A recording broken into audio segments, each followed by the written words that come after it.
Вітаем, гэта дыктатары на палатно. Падкаст, у якім мы акунаемся ў жыцці і спадчыну сусветна вядомых дыктатараў. У кожным эпізодзе мы будзем даследаваць гісторыі тых, хто прыйшоў да ўлады, кіраваў жалезнай рукой і моцна паўплываў не толькі на сваю краіну, але і на ўвесь свет. У першым эпізодзе мы паглыбімся ў жыццё чалавека, чыё імя стала сінонімам як рэвалюцыйнай перамогі, так і жорсткай тыраніі – Муамара Кадафі. Кіраванне Кадафі доўжылася больш за 4 дзесяцігоддзі. Ён праводзіў адназначна смелую і часта супярэчлівую палітыку, меў унікальную палітычную ідэалогію і пакінуў складаную спадчыну, якая працягвае фармаваць рэгіён і па сённяшні дзень. Ад яго драматычнага прыходу да ўлады ў выніку бяскронага перавароту да эксцэнтрычнага стылю кіравання і канчатковага падзення падчас арабскай вясны. Гісторыя Кадафі – гэта амбіцыі, прага да ўлады і ўрэшце рэшт трагедыя. Для таго, каб зразумець, як Кадафі прыйшоў да ўлады і як яго праўленне паўплывала на жыцці мільёнаў чалавек, спачатку трэба расказаць пра Лівію. Сучасная гісторыя Лівіі – гэта гісторыя каланізацыі, барацьбы і трансфармацыі. Усё гэта падрыхтавала глебу для з'яўлення Кадафі як рэвалюцыйнага лідара, прынамсі, так было на пачатку яго праўлення. Лівія знаходзіцца ў паўночнай Афрыцы. Да пачатку 20-го стагоддзя гэта была тэрыторыя пад уладай Асманскай імперіі. У 1911 годзе ў Лівію ўварваліся італьянскія войскі, якія імкнуліся пашырыць і сваю каланіяльную імперію. Уварванне італьянцаў стала пачаткам канфлікту партызанскай вайны паміж лівійцамі і італьянскімі акупантамі. Нягледзячы на намаганне лівійцаў, у 1934 годзе Італія канчаткова анексавала Лівію. Італьянскія каланіяльныя ўлады праводзілі жорсткую палітыку, прымусовая праца, канфіскацыя зямлі і стварэнне канцлагероў. Частка лівійцаў з'язджала, яшчэ большая частка памірала. У Другую сусветную Лівія стала полем бітвы. З лівійскай зямлі вайна пойдзе толькі ў 1943 годзе. Так краіна пераходзіць пад кіраванне Великабрытаніі і Францыі. Пасля вайны будучыня Лівіі стала прадметам міжнародных дэбатаў. У 1949 годзе Лівія стала незалежнай, а яшчэ праз 2 гады, у 1951 краіну ўзначаліў кароль Ідрыс, і яна стала манархіяй. У руках Ідрыса апынулася краіна, спустошаная вайной і каланіялізмам. Першапачаткова Лівія была адной з самых бедных краін свету і моцна залежала ад замежнай дапамогі, пакуль напрыканцы 50-х там не знайшлі запасаў нафты. Нафта рэзка змяніла эканамічны ландшафт Лівіі. Нафтавы бум прынёс хуткую мадэрнізацыю, прывёў да росту рознагалоссяў і незадаволенасці сярод насельніцтва. Большасць лівійцаў нафта так і не прынесла багацця. Гарадская эліта і замежныя кампаніі квітнелі, у той час як у сельскай мясцовасці і грамадзяне з нізкімі даходамі практычна ніяк не палепшылі ўмовы жыцця. Да 60-х Лівія была краінай кантрастаў. Сталіца Трыпалі і іншыя буйныя гарады хутка развіваліся, а над гэтай прыгожай паверхняй кіпела незадаволенасць. Маладое пакаленне, асабліва студэнты універсітэтаў і вайскоўцы, усё больш расчароўваліся ў нездольнасці манархіі справіцца з сацыяльнай і эканамічнай няроўнасцю. У тыя часы глыбока пашыраліся ідэі арабскага нацыяналізму. Сярод маладых лівійцаў паважанай асобай стаў егіпцянін Гамаль Абдель-Насер. З часам пачуццё расчаравання і жаданне перамен стварылі спрыяльную глебу для рэвалюцыйных ідэй у Лівіі. У такой атмасферы малады вайсковы афіцэр Муамар Кадафі пачаў свой шлях да ўлады. Ён нарадзіўся ў 1942 годзе у бедуінскім намёце каля Сірта. Раннія гады жыцця Кадафі былі поўныя беднасці. Ён глыбока натхняўся ідэямі Насера і антыкаланіяльнай барацьбой. Студэнтам Кадафі прымаў удзел у антыманархічных дэманстрацыях, хутка падняўся па кар'ернай лесвіцы. Да канца 60-х урад караля Ідрыса ўсё больш лічыўся карумпаваным. На фоне моцных беспарадкаў і заклікаў да перамен рыхтаваўся значны, драматычны зрух у гісторыі Лівіі. 1 верасня 1969 года Кадафі і яго таварышы па войску здзейснілі бяскроўны пераварот. Яны скінулі караля Ідрыса і абвясцілі стварэнне Лівійскай арабскай рэспублікі. Сям'я Муамара належала да племя Кадафа, аднаго з маленькіх плямён у Лівіі. Яго бацькі былі качавымі бедуінамі, і яго раннія гады былі тыповымі для качавога жыцця ў пустыні. Такое асяроддзе прывіла яму пачуццё глыбокай сувязі са сваімі бедуінскімі каранямі, якія ён пазней рамантызуе і будзе актыўна выкарыстоўваць. З юнацтва Кадафі падтрымліваў антыкаланіяльныя погляды, якія панавалі ў Лівіі. Гісторыі супраціву моцна ўплывалі на яго. Ён рос з надзеяй убачыць Лівію свабоднай ад замежнага ўплыву. Адукацыя Кадафі пачалася ў мясцовых ісламскіх школах, дзе ён вывучаў Каран. У сярэдняй школе ён навучаўся ў горадзе Себха. Тут ён стаў больш палітычна актыўным, там у яго з'явілася вялікая цікавасць да шырокага арабскага нацыяналістычнага руху. У 1961 годзе Кадафі паступіў у ваенную акадэмію ў Бенгазі. Гэта навучальная установа адыграла вырашальную ролю ў фарміраванні будучага дыктатара. У ёй ён сустрэў аднадумцаў, якія падзялялі яго незадаволенасць і імкненне да рэвалюцыйных змен. У акадэміі Кадафі знаходзіўся пад моцным уплывам панарабскай ідэалогіі прэзідэнта Егіпта Насара. Бачанне Насарам арабскага адзінства, сацыялізму і антыімперыялізму рэзаніравала з Кадафі. Ён захапляўся здольнасцю Насара актывізаваць арабскі свет і імкнуўся пераймаць яго стыль кіраўніцтва і палітычную стратэгію. Пасля ваеннай акадэміі Кадафі хутка падняўся па службовай лесвіцы лівійскага войска. Яго харызма, інтэлект і прыхільнасць сваім ідэалам вылучалі яго сярод іншых. Да сярэдзіны 60-х ён стварыў рух вольных афіцэраў, арганізацыю, якая будзе верная служыць яму доўгія гады. Тым часам палітычны клімат у Лівіі ў канцы 60-х саспеў да рэвалюцыі. Урад караля Ідрыса быў неэфектыўным і недатыкальным. Эканамічнае расслаенне было сур'ёзным і, нягледзячы на рост нафтавага багацця краіны, многія лівійцы адчувалі сябе расчараванымі.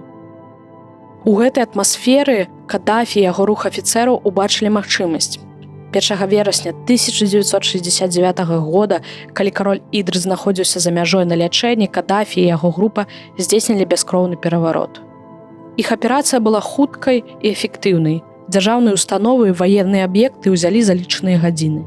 Дзяржаўны пераварот вітала лівійская грамадскасць. Кадафі было ўсяго 27 гадоў, калі ён стаў лідарам толькі што створанай Лівійскай арабскай рэспублікі. Яго прыход да ўлады быў не проста асабістым трыумфам, але і радыкальным зрухам у палітычным жыцці краіны. Кадафі хутка пачаў рэалізоўваць сваё бачанне лівійскай будучыні. Гэта быў пачатак новай эры для Лівіі. У першыя дні свайго кіравання Кадафі і яго афіцэры засяродзіліся на дэмантажы рэшткаў манархіі і ўсталяванні новага палітычнага парадку. Прыпынілі дзеянне канстытуцыі, ліквідавалі манархію, абвясцілі рэспубліку. Адным з першых крокаў Кадафі была нацыяналізацыя нафтавай прамысловасці. Нацыяналізацыя стала фінансавай асновай для амбіцыйных сацыяльных-эканамічных праграм Кадафі. У хуткім часе Кадафі пачаў кампанію па знішчэнні палітычнай апазіцыі. Пачалася цэнзура ў сродках масавай інфармацыі, сачэнне за дысідэнтамі і стварэнне рэвалюцыйных судоў з пакараннем тых, каго лічылі ворагамі дзяржавы. Дарэчы, зрынутага караля не пакаралі. Ён знайшоў прытулак у Егіпце і памёр сваёй смерцю. У канцы 1970-х Кадафі разглядаў ісламісцкія групіроўкі як прамую пагрозу сваёй уладзе. Сілы бяспекі Кадафі праводзілі масавыя рэйды, падчас якіх арыштоўвалі членаў такіх груп. Пасля праводзіліся публічныя працэсы, на якіх абвінавачваемых асуджалі і забівалі. Умацаванне ўлады Кадафі адбылося і праз публікацыю зялёнай кнігі. Гэты маніфест з 3 частак утрымліваў палітычную філасофію Кадафі, якую ён назваў трэцяй сусветнай тэорыяй. Зялёная кніга адхіляла капіталізм і камунізм, выступаючы за унікальную форму прамой дэмакратыі. Дэмакратыю, дарэчы, Кадафі таксама крытыкаваў. Сваю палітычную філасофію Кадафі назваў джамахірыяй.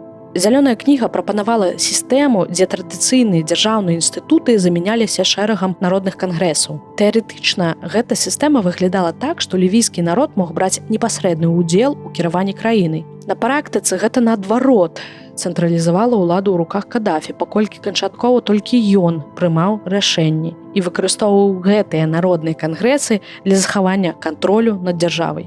У тыя ж часы пачало афармляцца яго пачуццё моды, звязанае з бедуінскім дзяцінствам. Кадафі рэдка бачылі ў адной і той жа вопратцы двойчы. Ён спалучаў традыцыйнае лівійскае адзенне, яркія колеры, вайсковую форму, упрыгожванні, часцей за ўсё медалі ці знакі адрознення. Стыль Кадафі быў не толькі наўмысна паказушным, але і частка яго асобы. Ён вылучаў яго сярод іншых і павінен быў сфарміраваць яго імідж рэвалюцыянера і лідара народа. На гэтым усё не заканчвалася. Адзін з самых абмяркоўваемых аспектаў эксцэнтрычнасці Кадафі – яго асабістая служба бяспекі, яго амазонская гвардыя. Гэта была элітная група жанчын-целаахоўнікаў. Ён выкарыстаў яе, каб паказаць, што выступае за правы жанчын. Хаця пазней высветлілася, што жанчыны не столькі абаранялі Кадафі, колькі займаліся, у тым ліку, і сексуальным задавальненнем лівійскага лідара. Яшчэ адным сумнавядомым фактам у біяграфіі праўлення Кадафі было масавае забойства ў турме Абу-Салім. У 1996 годзе ў цэнтр Трыполі, зняволеныя ў турме тыя, хто выступаў супраць Муамара, пачалі пратэст. Яны патрабавалі сустрэчы са сваякамі і паляпшэння умоў. За лічаныя гадзіны сілы бяспекі забілі каля 1000 чалавек. На працягу многіх гадоў масавае забойства было ахутана таямніцай, а сем'ям загінулых ніколі не паведамлялася пра лёсы іх блізкіх. Кадафі ўвесь час імкнуўся пашыраць свой уплыў за межы Лівіі. Асабліва заўважна гэта было пасля ўмацавання ўлады ў сваёй краіне ў 1980-х. Знешнепалітычныя амбіцыі Кадафі істотна паўплывалі на міжнародную палітыку. Ён імкнуўся пазіцыянаваць сябе як вядучую фігуру ў арабскім свеце, Афрыцы і за яе межамі. Знешняя палітыка Кадафі была абумоўлена яго панарабскай і панафрыканскай ідэалогіямі. Кадафі марыў аб'яднаць арабскі свет пад адзіным палітычным і эканамічным утварэннем. Ён выступаў за арабскае адзінства і сацыялізм, бачыў сябе пераемнікам спадчыны егіпецкага прэзідэнта Насера. У першыя гады свайго кіравання Кадафі спрабаваў аб'яднаць Лівію з шэрагам іншых арабскіх краін – Егіптам, Сірыяй, Тунісам. Аднак гэтыя спробы аб'яднання былі нядоўгімі і беспаспяховымі.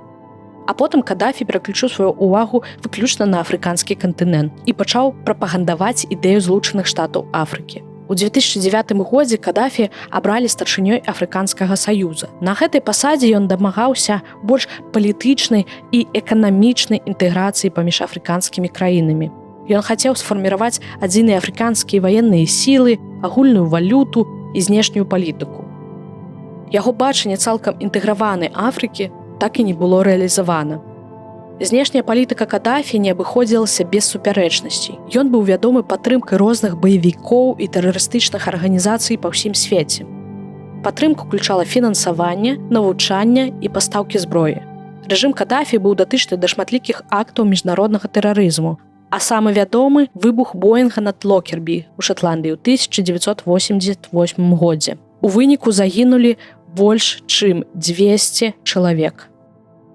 Выбух самалёта меў сур'ёзныя наступствы для Лівіі. Гэта прывяло да міжнародных санкцый ад ААН і ЗША. Санкцыі аказалі істотны ўплыў на эканоміку Лівіі і здольнасць Кадафі рэалізаваць свае знешнепалітычныя мэты. У канцы 90-х і пачатку 2000-х Кадафі пачаў шукаць збліжэння з Захадам. Ён перадаў падазраваных у выбуху ў Локербі для суда і пагадзіўся не працягваць лівійскія праграмы па распрацоўцы зброі масавага знішчэння. З часам большасць міжнародных санкцый была знятая. Ён нармалізоўваў адносіны з заходнім светам. Тое, ад чаго ён спрабаваў дыстанцыянавацца на пачатку свайго кіравання. У той жа час стала вядома пра яшчэ адну з самых дзіўных звычак Кадафі. Ён жыў у бедуінскім намёце падчас міжнародных паездак. Такая практыка была знакам павагі да яго каранёў і сімвалічнай адмовы ад багаццяў захаду. Аднак унутры краіны мала што змянілася ў плане палітычных свабод і правоў чалавека. Эканамічныя рэформы, уведзеныя ў той перыяд, хоць і былі накіраваны на лібералізацыю эканомікі, часта прыводзілі да росту няроўнасці і карупцыі. Сям'я і блізкія паплечнікі Кадафі працягвалі назапашваць багацце ў той час, як многія лівійцы заставаліся беднымі і пазбаўленыя правоў. Расчаравання і крыўда тлелі, а асабліва сярод маладога пакалення, якое сутыкнулася з высокім узроўнем беспрацоўя і абмежаванымі магчымасцямі. Іскра, якая распаліла беспарадкі ў Лівіі, стала хваля рэвалюцыі па арабскім свеце ў 2011 годзе. Мы яе ведаем пад назвай «Арабская вясна». Натхнёныя паўстаннямі ў Тунісе і Егіпце, лівійцы выйшлі на вуліцы ў лютым 2011 года, патрабуючы палітычных і эканамічных рэформаў, спынення аўтарытарнага кіравання Кадафі. Пратэсты хутка перараслі ў поўнамаштабнае паўстанне. Адказ Кадафі на паўстанне быў імклівым і жорсткім. Ён задзейнічаў сілы бяспекі і лаяльных апалчэнцаў для падаўлення пратэстаў, што прывяло яшчэ больш да шырокага гвалту і кровапраліцця. Яго сумна вядомая прамова, у якой ён назваў пратэстоўцаў тараканамі і пакляўся паляваць па іх дамах, яшчэ больш актывізавала апазіцыю і выклікала міжнароднае асуджэнне. Увогуле, Кадафі быў вядомы сваімі доўгімі прамовамі. У іх часта не было ніякай паслядоўнасці. Ён мог гаварыць гадзінамі, закранаў шырокі спектр тэм. Яго прамовы былі непрадказальнымі і дзіўнымі. Напрыклад, у прамове перад Генасамблеяй ААН у 2009 годзе Кадафі прамаўляў 1,5 гадзіны і закрануў амаль усё, ад забойства Джона Кеннеді да прапановы перанесці штаб-кватэру ААН у Лівію. Карацей кажучы, тая прамова пра тараканаў не была чымсьці новым, але на той момант ужо парадкам надакучыла многім лівійцам. Лівія хутка пагрузілася ў грамадзянскую вайну. Міжнародная супольнасць, устрывожаная эскалацыяй і гуманітарным крызісам, пачала прымаць меры.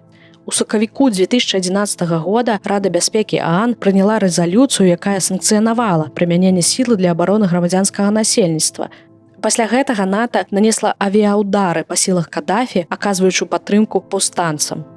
Да жніўня 2011 года паўстанцы прасунуліся да сталіцы Трыполі. Пасля напружаных баёў яны захапілі горад, фактычна спыніўшы кіраванне Кадафі над Лівіяй. Аднак сам Кадафі заставаўся на волі. Ён хаваўся, як той таракан.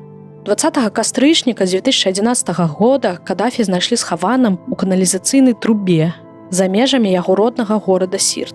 Яго ўзялі ў палон і неўзабаве забілі пры вельмі спрэчных абставінах. Яго смерць стала канцом яго 42гадовага кіравання. Але смерць Кадафі не скончыла грамадзянскую вайну ў Лівіі. Розныя палітычныя сілы змагаліся за ўладу. Інфраструктура краіны, і без таго аслабленая канфліктам, прыйшла ў яшчэ большы заняпад. Абяцанне дэмакратыі і стабільнасці так і заставалася простым абяцаннем. Кіраванне Муамара Кадафі ў Лівіі пакінула глыбокую, неадназначную спадчыну ўнутры краіны і на міжнародным узроўні. Унутры краіны была нацыяналізаваная нафтавая прамысловасць, так там пачалі адбывацца значныя змяненні ў інфраструктуры, адукацыі і сістэме аховы здароўя. Кадафі выкарыстоўваў даходы ад нафты для фінансавання буйнамаштабных праектаў, напрыклад, праект вялікай рукатворнай ракі, мэтай якой было забеспячэнне прэснай вадой пустыннай краіны. Эканамічныя поспехі былі змрошаны шырока распаўсюджанай карупцыяй. У той час, як сям'я і блізкае атачэнне Кадафі назапасілі велізарныя багацці, многія лівійцы працягвалі жыць у галечы. Багацце, атрыманае з нафтавых запасаў краіны, не прывяло да шырокага эканамічнага развіцця або павышэння ўзроўню жыцця. Кадафі усталяваў жорсткі кантроль над краінай праз жорсткі рэпрэсіі і прапаганду. Палітычнае іншадумства не дапускалася, а дзеячаў апазіцыі часта саджалі ў турмы, катавалі і забівалі. Праўленне Кадафі пакінула трывалы адбітак на Лівію. Яго амбіцыйнае бачанне краіны прынесла адначасова развіццё і разбурэнне, прагрэс і рэпрэсіі. Дзякуй, што далучыліся да нас у гэтым падарожжы па жыцці Муамара Кадафі. У наступным эпізодзе мы паглыбімся ў гісторыю яшчэ аднаго сумнавядомага аўтарытарнага лідара. Заставайцеся з намі, каб атрымаць яшчэ больш цікавай інфармацыі ў падкасці «Дыктатары на палатно».